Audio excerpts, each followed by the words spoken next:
Earlier this week at our house, we were talking about the gospel for today.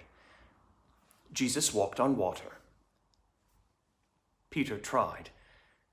And Joe said, well, this was only Peter's first attempt, right? Jesus had probably had some practice. I shook my head and laughed. I said, I'm not sure Jesus would have had to practice. But Joe was adamant. No, he said, something like that wouldn't just come naturally. Maybe he has a point. Joe told me about his learning to ride a bike. He recounted, one day we took my stabilizers off. My dad put his hand on the back of the bike seat. He ran alongside while I pedaled. But at some point, Joe said, his dad let go.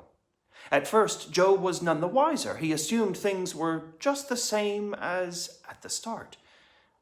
But when he looked around, he saw that although his dad was there, his hand wasn't.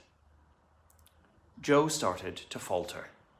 The bike was racing forward, ground disappearing fast beneath his feet.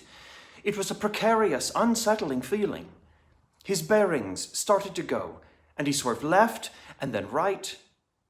Joe tried to counteract these waves of imbalance by steering, but it was no use. It was all going wrong. Why had his dad let go? And then, crash. This attempt was, of course, only the beginning of Joe's learning to ride a bike. It would take many more attempts, many more hands on the back of the bicycle seat, many more lessons of gravity, and many more discouraging falls. I suppose it's that way for anyone wanting to acquire a new skill like that. There's a learning curve. Maybe Jesus' learning curve for walking on water wasn't steep. Perhaps he was a born natural.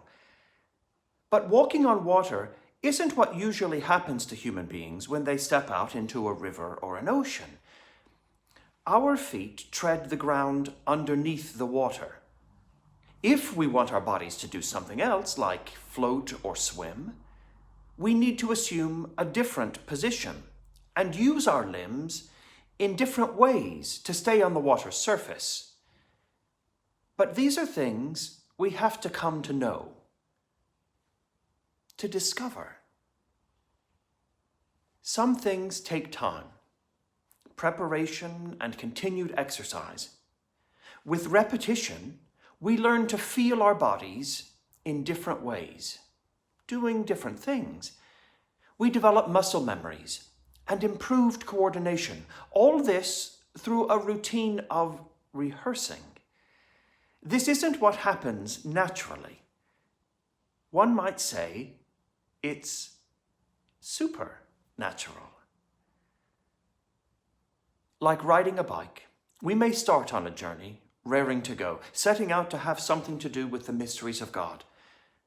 With a sort of vision or sense of being accompanied by a higher power, we begin exploring.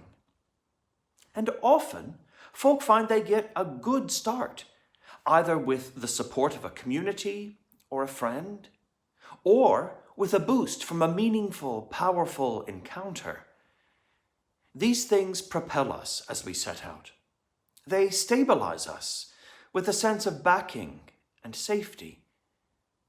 But as anybody who sticks with the journey soon discovers, at some point, we find ourselves faltering, disoriented and untethered.